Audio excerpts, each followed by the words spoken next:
గోవింద గోవింద గోవింద గోవింద.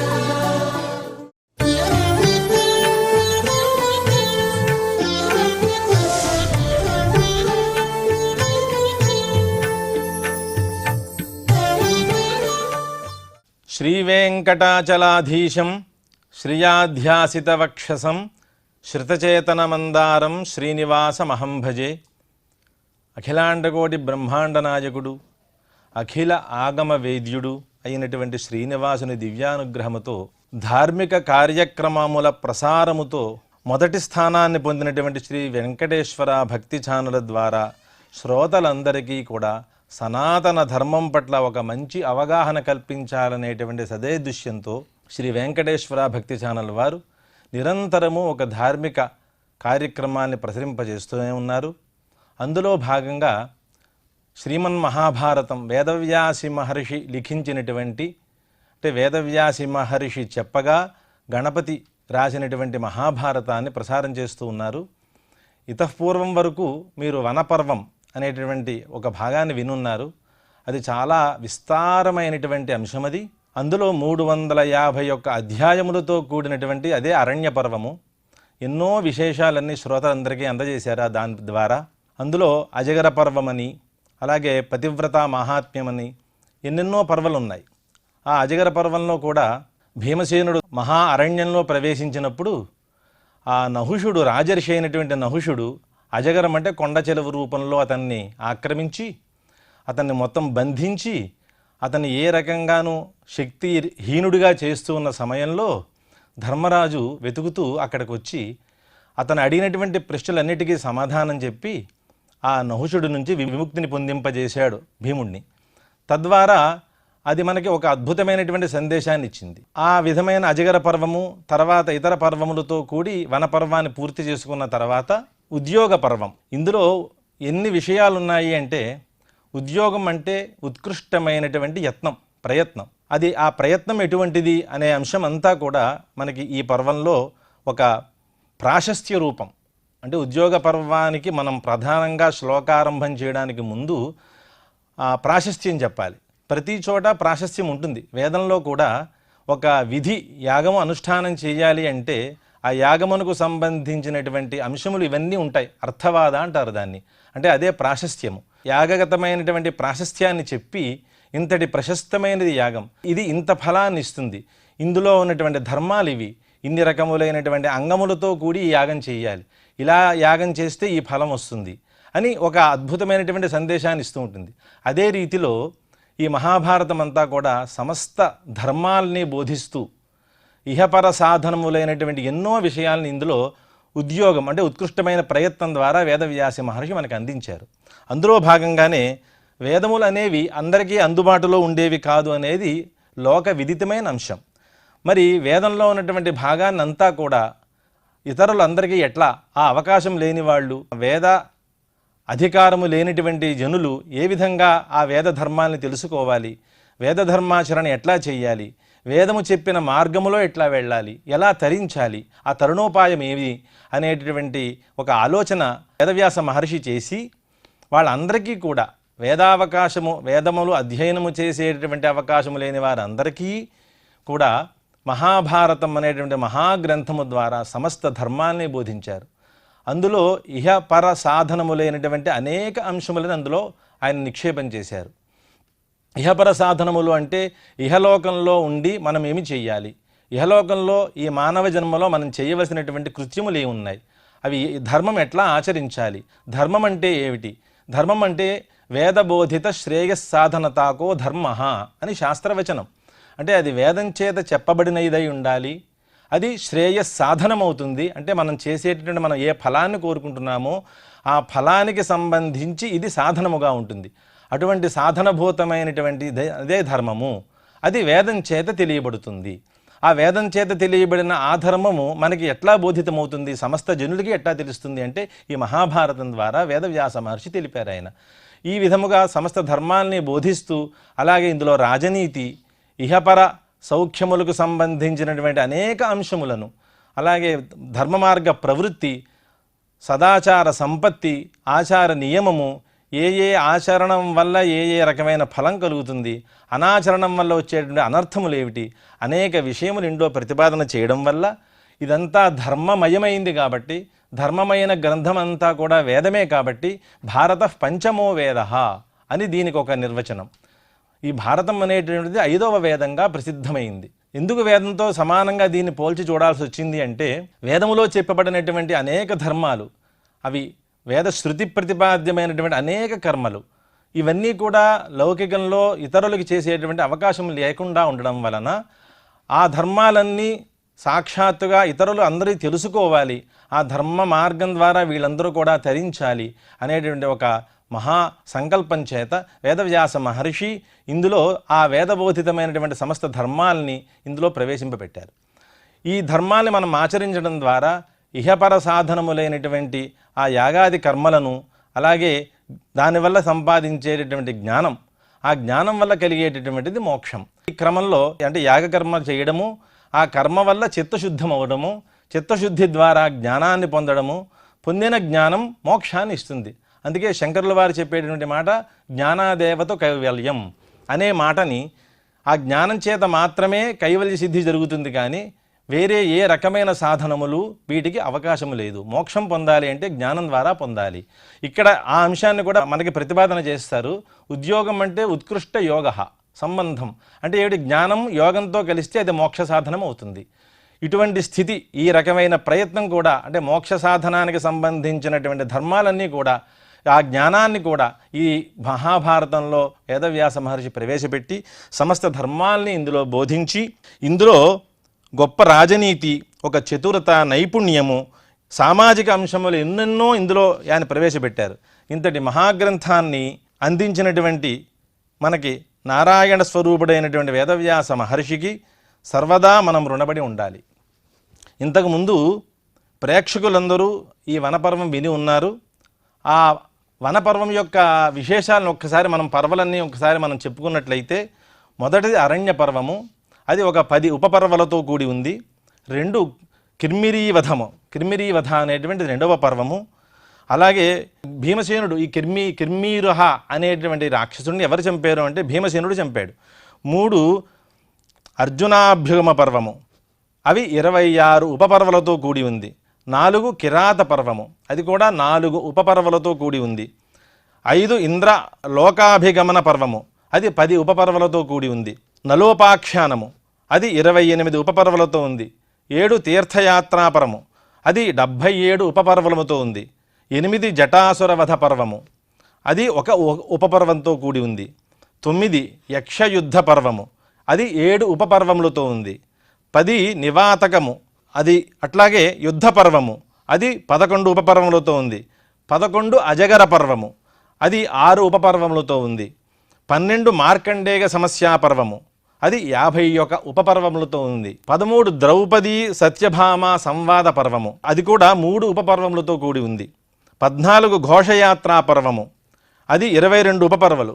15 మృగస్వప్నోద్భవ పర్వము, అది 1 ఉపపర్వతో కూడి ఉంది.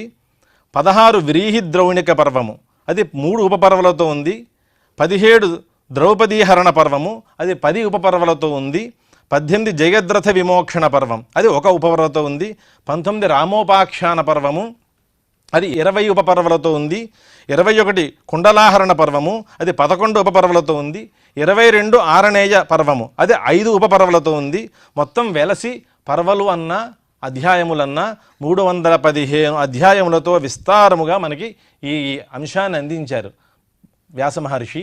351 అధ్యాయములతో యుధిష్ఠిర పాండవులు మొత్తం చేసినటువంటి వనవాసంలో వాళ్ళు ఏ విధమైనటువంటి ఆచరణ చేశారు, ఎటువంటి ధర్మాన్ని ఆచరించారు, వనవాసంలో ఉన్న ఎంత కష్టపడ్డారు, అది కష్టం అనుకోకుండా అది ధర్మమే, ధర్మాన్ని చేయడం వల్ల మనకి శ్రేయస్సే తప్పితే ఇది కష్టం కాదు అని కష్టాన్ని కూడా వాళ్ళు ఇది ధర్మమే ఆచరిస్తున్నాము తప్పితే ఇది కష్టం కాదు అనే భావనతో ధర్మాచరణ ద్వారా వాళ్ళు చక్కగా అరణ్యవాసం చేసేసి 1 సంవత్సరం మాత్రం విరాట కొలువును అజ్ఞాతవాసం చేశారు. అజ్ఞాతవాసం చేసిన తర్వాత పునః వాళ్ళు యథాస్థానానికి ప్రవేశించాలి. అంటే వాళ్ళ స్థానాన్ని వాళ్ళు పొందాలి. ఏ విధంగా పొందాలి అంటే వాళ్ళ రాజ్యాన్ని వాళ్ళు పొందాలి అంటే ఇతఃపరం జరగబోయేది ఉద్యోగ పర్వం. అది ఉద్యోగ పర్వం అన్నదానికి సంధి పర్వ అని చెప్పడం ఉంది. ఉద్యోగం అంటే ఒక సంధి కోసం చేసిన ప్రయత్నము, అలాగే యుద్ధం కోసం చేసిన ప్రయత్నము, రెండు ప్రయత్నములు ఇందులోనే ఉన్నాయి కాబట్టి ఇది ఉద్యోగ పర్వ అని పిలవడం కూడా ఉంది. ఇందులో భాగంగా ఉద్యోగం అంటే మనం ప్రయత్నం అనే అర్థం చెప్పుకున్నాం. ఈ లక్షణం ఎట్లా చేకూరుందో పరిశీలిద్దాం. దేనికోసం చేసిన ప్రయత్నం అని, అంటే ఉద్యోగం అనగానే దేనికోసం చేసిన ప్రయత్నం, ఎందుకు, ఎవరి కోసం చేసిన ప్రయత్నం అనేటువంటి అంశం, రెండు అంశాలు ఇందులో మనకి ఉద్భవిస్తూ ఉంటాయి. సంధి కోసం చేసిన ప్రయత్నము, అట్లాగే యుద్ధం కోసం చేసిన ప్రయత్నం అని కూడా దీంట్లో మనకి విశ్లేషణ కనబడుతోంది. రెండూ సమంజసంగానే కనిపిస్తున్నాయి. అది సంధి అన్నాం కాబట్టి అది ఉద్యోగం కోసము సంధే, యుద్ధం కోసము సంధే. సంధి సంధానముచ్యతే. సంధి అన్నదానికి ఇప్పుడు పర్వసంధి అన్నమాట. పర్వ అని మనం చెప్తున్నాం కదా. ఈ పర్వ అనే శబ్దానికి అర్థం ఏమిటంటే సంధి అంటే రెండు అంశములను కలుపుతుంది. అది మధ్యలో ఒక గోడకి మరొక గోడకి మధ్యలో ఉండేటువంటి భాగం ఎట్లాగైతే రెండు గోడలకి మధ్య యొక్క ఆ మధ్య భాగం ఉంటుందో, రెండు గోడల యొక్క కలయిక ఏదైతే ఉంటుందో అది సంధి. అలాగే మన శరీరంలో ఉండేటటువంటి వీటన్నిటి కూడా పర్వలనే పేరు. ఈ బాహుపర్వ, అలాగే ఇక్కడ పాదముల యందు ఉండే పర్వము, ఈ జఘనముల ఉండే పర్వము, ఇవన్నీ కలిపితే 12 పర్వలు, 12 పర్వలు. ఈ విధంగానే పర్వ శబ్దంతో తీసుకుని ఇక్కడంతా మొత్తం మహాభారతాన్ని అంతటా కూడా ఈ పర్వ శబ్దం చేతే వీని వ్యాఖ్యానం చేస్తారు. ఆ విధంగా ఈ మహాభారతం దేనికోసం ప్రయోజనం ఏమిటి అంటే ఇది ఇహానికి సంబంధించింది, అట్లాగే పరానికి సంబంధించింది అని కూడా రెండు రకాలైనటువంటి విధములు ఇందులో ఉన్నాయి. ఆ ప్రయత్నము అంటే వేదవ్యాసుడు చేసినటువంటి ప్రయత్నం ఎట్లా ఉంది అంటే పాత్రల దృష్టిలో విఫలమైందేమో తప్పితే పాఠకుల దృష్టిలో చక్కగా సఫలమైంది. ఎందుకు పాఠకుల దృష్టిలో సఫలమైంది అంటే ఈ విషయాన్నంతా వేదవ్యాసుడు మనకి ఎందుకు చెప్పదలుచుకున్నారు అంటే ఆయన మనవలే కదా వీళ్ళందరూ, పాండవపుత్రులు అట్లాగే కౌరవు వీళ్ళంతా ఆయన మనవలే. కానీ ఆయన ఎంత సంధానం చేసినా, ఎంత ప్రయత్నం చేసినా యుద్ధం అనేది ఆపలేకపోయారు ఆయన కూడా. అంటే యుద్ధానికే వాళ్ళంతా మొగ్గు చూపారు తప్పితే వాళ్ళు ఎవరికి ఈ ధర్మోపదేశం వాళ్ళకి కనువిప్పు కలగలేదు, వాళ్ళలో మార్పు రాలేదు. యుద్ధం చేశారు, యుద్ధం ద్వారా వాళ్ళంతా నష్టపోయారు. ఆ వేదనతోటే సమస్త జనానికి, మానవాళికి ఇది ఒక ఐతిహ్యం, ఇతిహాసంగా నేను రచించాలి అనేటువంటి అభిప్రాయంతో ఈ ఇతిహాసాన్ని సమగ్రంగా అందించాలి. ప్రతి మానవుడు ఇది చదవాలి. ఇది చదవడం ద్వారా మొత్తం వాడిలో ఉండేటువంటి అన్ని విషయములు, అన్ని మార్పులు జరగాలి.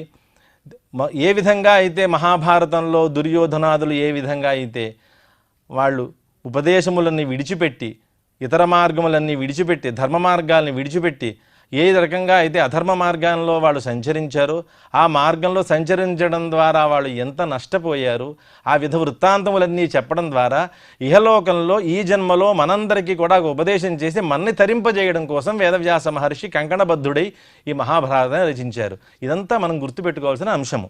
ఈ చేసినటువంటి ధృతరాష్ట్రుడికి కూడా వేదవ్యాస మహర్షి మహోపదేశం చేశారు. ఈ ఉపదేశం చేయడంలో ఆయన ఎంతవరకు ఈ ఉపదేశం లోపలికి వెళ్ళింది, ఆయన ఈ ఉపదేశం అయినా కొంతైనా విన్నాడా అని ఆయనకు అనుమానం ఉంది.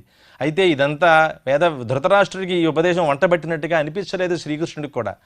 నిజంగా ధృతరాష్ట్రుడికి కనుక ఇదంతా ఈ ఉపదేశం అంతా వేదవ్యాస మహర్షి చెప్పినటువంటి ఈ అంశము, అలాగే కృష్ణ పరమాత్మ చెప్పిన అంశములు, ఇవన్నీ సంజయుడి ద్వారా ఆయన విన్న విషయాలు, ఇన్ని విన్న తర్వాత కూడా ఆయనలో ఎక్కడ సంధి కోసం ప్రయత్నం చేశారు తప్పితే ఆయన పూర్తిగా యుద్ధాన్ని మానిపించడము, యుద్ధం అక్కర్లేకుండా చేయాలనేటటువంటి స్థితి పూర్తిగా ఉందా అంటే అది ఏక అంశంలో ఒక సంశయం మాత్రమే అది కూడా. తద్వారా ఆయన కూడా ఇందులో ప్రవృత్తుడు కాలేకపోయాడు. యుద్ధాన్ని ఆపకుండా కేవలం ఆయన యుద్ధ చేయడంలో ఆయన కూడా ఒక భాగం అయ్యాడు కాబట్టి ఆయన కూడా ఇందులో ఒక రకమైనటువంటి దోషాన్ని అనుభవించారు. తద్వారా యుద్ధానికి ఆయన కూడా ఒక హేతువే అయ్యారు. ఈ ధృతరాష్ట్రుని యొక్క అంశం ఎట్లా ఉంది అంటే వాసుదేవాది నిర్వచనాల్లో చాలా స్పష్టంగా గోచరిస్తూ ఉంటుంది.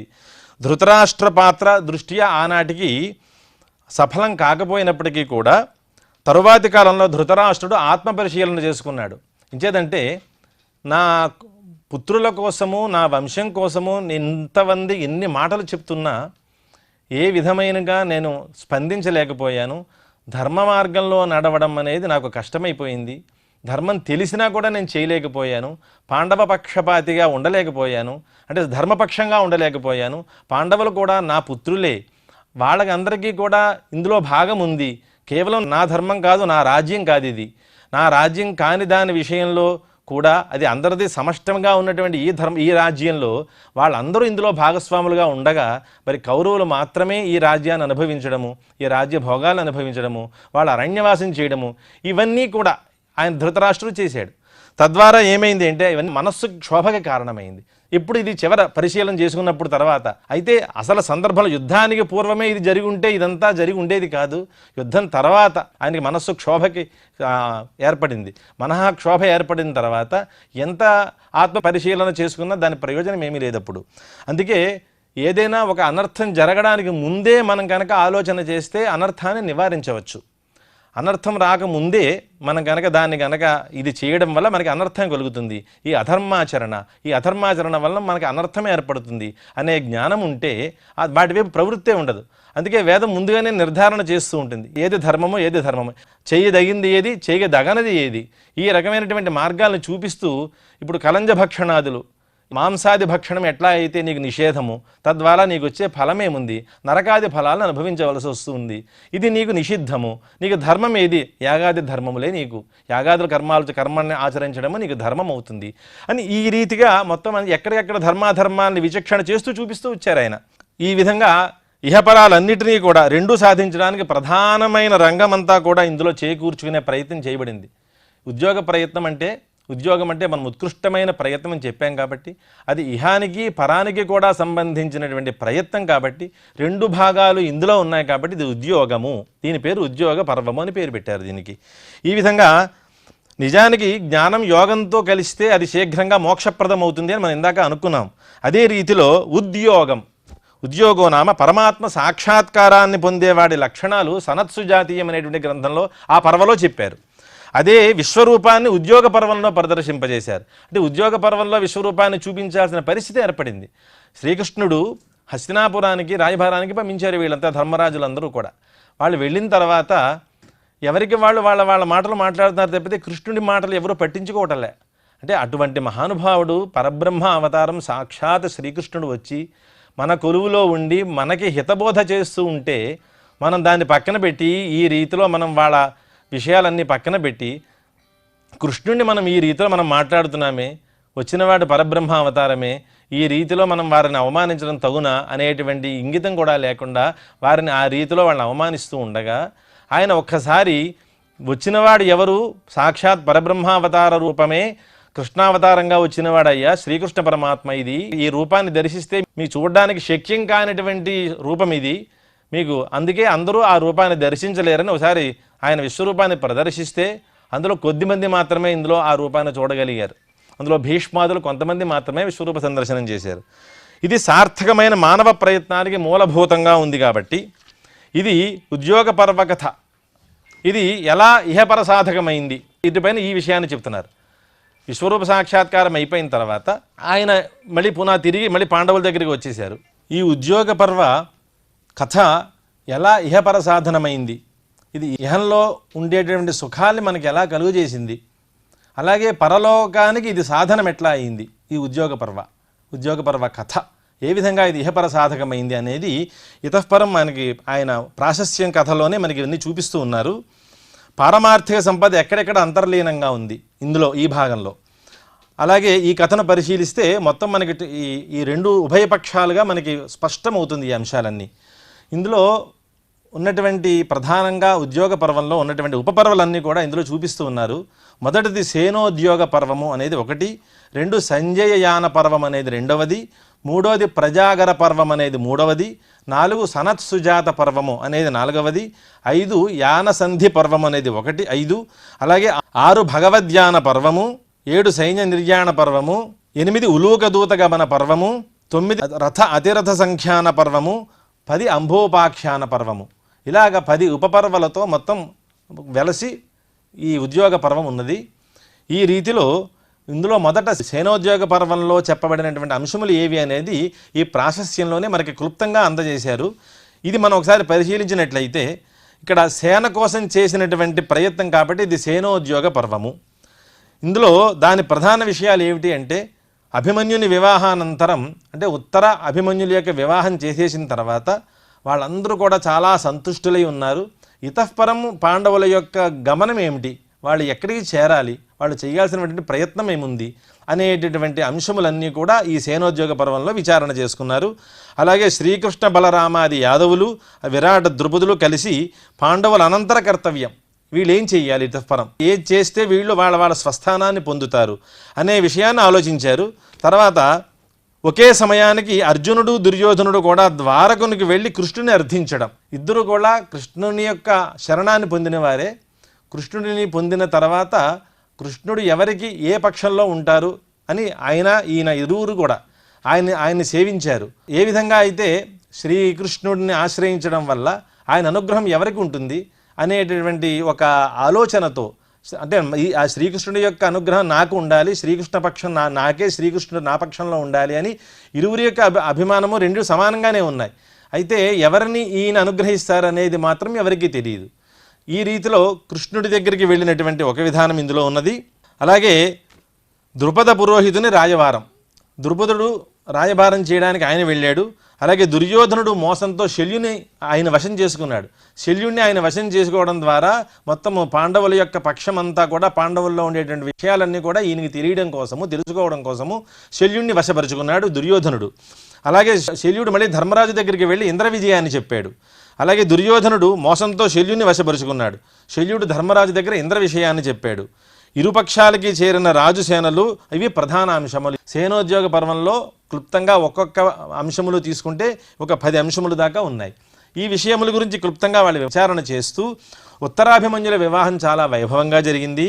పాండవులు అలాగే మాత్స్యులు కాక యాదవ పాంచారులు అందరూ కూడా చాలా సంతోషించారు. అనంతర కార్యక్రమం ఏమిటి, ఇతఃపరం మనం ఏం చెయ్యాలి అంటే, ముందుగా మొత్తం శ్రీకృష్ణుడు అక్కడ ఒక అంశాన్ని ప్రవేశపెట్టాడు. ఆయన మనకందరికీ తెలిసిన విషయమే. శకుని చాలా కపట ద్యూతంతో వీళ్ళందరినీ కూడా మోసం చేశాడు, వీళ్ళందరికీ అధికారం లేకుండా చేశాడు. అరణ్యవాసానికి ఈయన కారకుడు అయ్యాడు. వీళ్ళంతా కూడా అరణ్యవాసం చేసి అజ్ఞాతవాసం చేసి చాలా కష్టపడ్డారు అనే విషయాన్ని శ్రీకృష్ణ పరమాత్మ చెప్పారు. చెప్పిన తర్వాత ఆ అంశంలో బలరాముడు పక్కనే ఉండి ఆయన ఏమన్నారంటే, ఆయన ధర్మరాజుకి విద్యలో ఆయనకి నైపుణ్యం లేదు, పాచికలాడడంలో ఆయన ప్రవీణుడు కాదు, కాబట్టి ఆయన ప్రవేశం లేకపోవడం వల్ల, దాంట్లో ఒక రకమైనటువంటి సంస్కారం లేకపోవడం వల్ల, తెలియకపోవడం వల్ల ఆయన ఓడిపోయాడు తప్పితే ఇందులో దుర్యోధనుడు చేసినటువంటి వంచన ఏమీ లేదు అని ఆయన చెప్పారు. ఈ రీతిలో ఆ అంశము చేసిన వెంటనే సాత్వకి అక్కడ ఉన్నటువంటి వ్యక్తి ఏమన్నారంటే, బలరామ, నువ్వు చెప్పే మాట చాలా నింద్యంగా ఉందయ్యా, నింద్యమైన మాటది. ఎందుకంటే వాడు చేసినటువంటి అన్యాయమని మనకి తెలిసినా కూడా వాడికి ధర్మరాజు పక్షంలో, ధర్మరాజుకి నువ్వు అజ్ఞానం చేత ఓడిపోయాడు, ఆయనకి తెలియకపోవడం వల్ల ఆయన ఓడిపోయాడు తప్పితే స్వతసిద్ధంగా దుర్యోధనుడు చేసినటువంటి మోసమేమీ లేదని నువ్వు చెప్పే మాట చాలా అనర్థమైన మాటది, నువ్వు అనదగిన మాట కూడా కాదు అని ఆయన వారించాడు. ఈ రీతిలో ఉండగా ధర్మయుక్తమైనదైతే గ్రామమైన రాజ్యంగా ఇస్తాడు, అధర్మయుక్తమైతే ధర్మరాజు ఏమీ కోరడు అని శ్రీకృష్ణ పరమాత్మ మధ్యలో ఒకసారి ఆయన యొక్క వీళ్ళ సంవాదం అవుతూ ఉండగా ఆయన చెప్పవలసి వచ్చింది ఆ మాటని. ఈ పరిస్థితిని గమనించి ఆయన ఏం చేయదలుచుకున్నారంటే, శ్రీకృష్ణుడు ఎవరైనా ఒక వ్యక్తిని రాయబారంగా పంపిద్దాం. ఎవరి దగ్గరికి? కౌరవుల దగ్గరికి, దుర్యోధనాల దగ్గరికి ఒకరు రాయబారంగా పంపించడం ద్వారా వాళ్ళ మనస్సులో అభిప్రాయాలు బయటపడతాయి, వాళ్ళు ఏం చేయబోతున్నారో తెలుస్తుంది. మనం సంధి కోసం వెళ్తున్నామా లేదు యుద్ధం కోసం వెళ్తున్నామా, అసలు వాళ్ళ మనస్సులో యుద్ధం మీదే వాళ్ళకి అపేక్ష ఉందా, వాళ్ళు యుద్ధాన్ని కోరుకుంటున్నారా సంధి కోరుకుంటున్నారా అనే అంశములు మనకి తెలియాలి అంటే మన పక్క నుంచి మనం ఒక రాయబారిని పంపించాలి. తద్వారా మనం ఆ రాయబారి రావడం వల్ల, ఆ రాయబారిని పంపించడం వల్ల మనకి వాళ్ళ యొక్క మనోగతమంతా తెలుస్తుంది అని శ్రీకృష్ణ పరమాత్మ చెప్పగా బలరాముడు అంగీకరిస్తూనే, అప్పుడు ఇందాక చెప్పినట్లుగా జూదంలో శకుని తప్పేమీ లేదు, ధర్మరాజు చేతకాక ఓడిపోయాడని మళ్ళీ ఉటంకించాడు ఆయన. ఆ అంశమంతా కూడా నివారించారు వాళ్ళంతా. అలాగా ఏం మాటలు మాట్లాడుతున్నావు శకుని అని శకుని ఒక మాట అన్నాడు ఆయన. శకుని తప్పు లేదు, నీ తప్పు లేదు, నీ మాటలు వినేవాళ్ళదే పెద్ద తప్పు అని ఒక మాట అన్నారు ఆయన. ఈ రీతిలో ఆ రాజు ధర్మరాజు జూదానికి పిలిచి, మరి కొమ్మ పట్టిపోతున్నది కృష్ణుడి పరిస్థితి, నీ పరిస్థితి అంతా ఎలా ఉంది అని ధర్మరాజుని జూదానికి పిలిచి మోసం చేసి గెలవడం కూడా అన్యాయమే కదా అని, అది విజయమేనా, మోసంతో గెలవడమేనా అని చెప్పడం వల్ల ఆయన ఈ విజయాన్ని పొందేడు తప్పితే స్వతసిద్ధంగా ఆయన శక్తిమంతుడు కాదు, ఆయన మోసం చేసి గెలిచాడు, అంత మాత్రం చేత అది విజయం కాదు అని అక్కడ శల్యుడు మహానుభావులంతా కూడా, కృష్ణుడు వీళ్ళంతా ఈ విషయాన్ని నిర్ణయించారు. ఓం నమో వెంకటేశాయ.